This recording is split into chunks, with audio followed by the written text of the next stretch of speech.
Frederik, you wanted a moment alone with me, I believe. Here it is. But that child said... Oh, that was just Fredrika's little stratagem.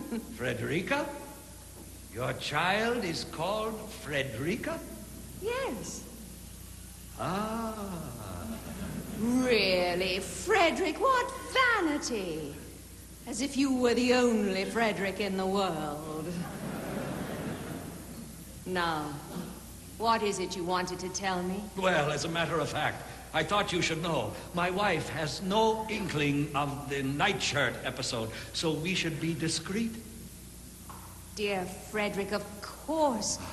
I wouldn't dream of giving that enchanting child a moment's anxiety. Then you do see her charm. How could anyone miss it? It's so lovely to see you again, Frederik. In spite of Count Malcolm's invasion, you're sure we're not Desiree! things? Oh, God. Something tells me I should make myself scarce. Desiree! Later, perhaps? Anytime. In your room? In my room. Oh. Here, dear.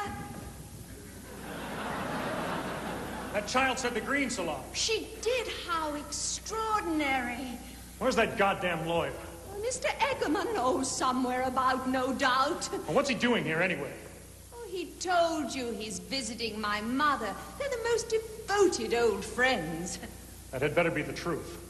If I catch him so much as touching you, I'll call him out with rapiers. Where's your bedroom? Readily accessible, I trust? Carl-Magnus, with your wife here? Charlotte is irrelevant. I shall visit your bedroom at the earliest opportunity tonight. Madam, Count Malcom, dinner is served. After dinner drinks and liqueurs will be served in the green salon.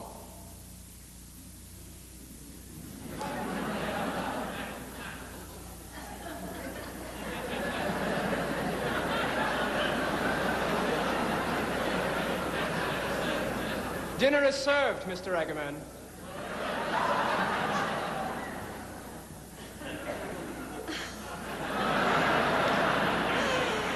Ah, there you are, Mr. Egerman. Gentlemen, shall we proceed?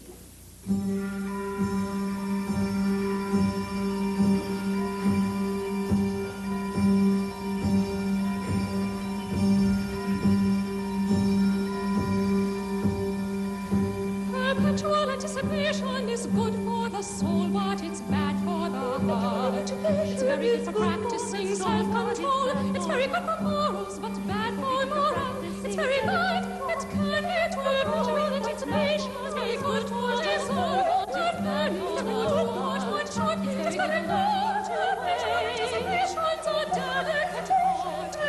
Anticipation's a delicate start. Keeping control while falling apart. Perpetual anticipation is perpetual anticipation is bad for the heart.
After all, Mr. Egerman, how splendid. I was rather proud of myself.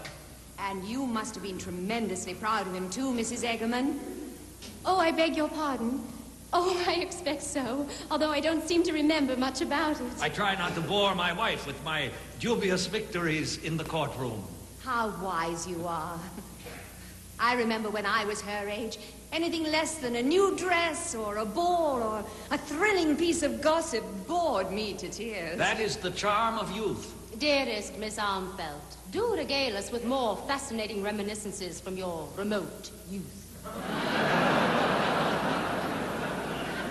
Charlotte, that is an idiotic remark. A man's youth may be as remote as a dinosaur, Countess, but with a beautiful woman, youth merely accompanies her through the years. Oh, Mr. Egerman, that is too enchanting. And dear, where on earth did you find this simply adorable husband? I'm glad you approve of him. Your father is irresistible. I shall monopolize him for the entire weekend. Will you lease him to me, dear? I had thought of seducing him tomorrow into rolling the croquet lawn. But I'm sure he'd find the Countess far less exhausting. I wouldn't guarantee that. How could those wicked words have passed these lips? Charlotte. Carl-Magnus, don't say you're bristling. My husband, Mr. Egerman, is a veritable porcupine. At the least provocation, he is all spines. Or is it quills? Beware, I'm leading you down dangerous paths. I apologize for my wife. She is not herself tonight. Oh, she is this charming when she is not herself, sir. I would be fascinated to meet her when she is. Bravo, bravo, my champion. May tomorrow find us thigh to thigh, pushing the garden roller in tandem. That would depend on the width of the roller. Miss Armfeldt, as a stranger in this house, may I ask if your Stranger, roller sir? How can you call yourself a stranger in this house? I beg your pardon? I understand from your daughter, madam, that Mr. Egerman is an old friend of yours, and consequently a frequent visitor to this house. Are you addressing me, sir? Whoever you may be. I am, madam. Then be so kind as to repeat yourself. Mother, Count Malcom. Judging from the level of the conversation so far, young man, you can hardly expect me to have been paying attention. Splendid. The thrust direct. I shall commandeer that remark and wreak havoc with it at all my husband's regimental dinner parties. Shall we, Mr. Egerman?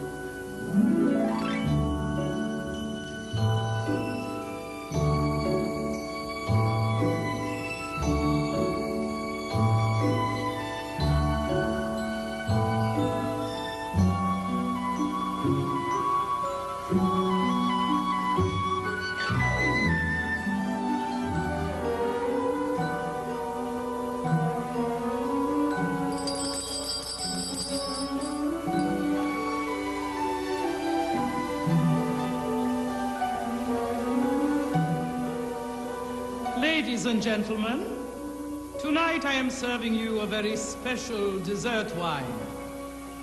It is from the cellar of the King of the Belgians, who, during a period of intense intimacy, presented me with all the bottles then in existence.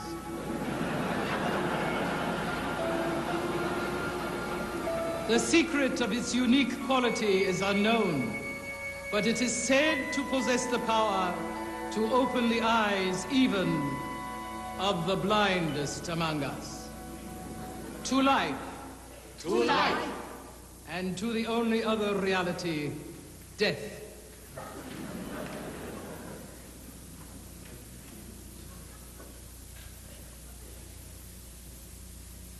So I am enjoying myself. What an unusual sensation. Dearest Miss Armfeldt, at this awe-inspiring moment, let me drink to you who have made this evening possible. To the one and only Desiree Armfeldt, beloved of hundreds.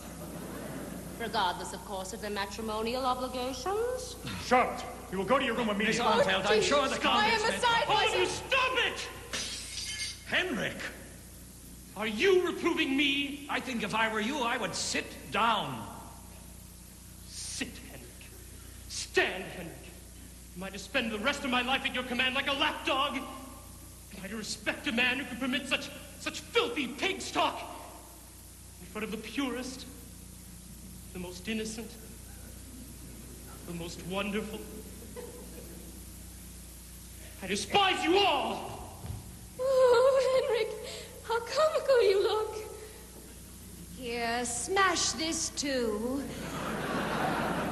Smash all the glasses in the house if you feel like it. And you're an artist. You play Ibsen and Racine. Don't any of the great truths of the artist come through to you at all? You know better than the others. Why don't you just laugh at us all, my dear? Wouldn't that be a solution? How can I laugh when life makes me want to vomit?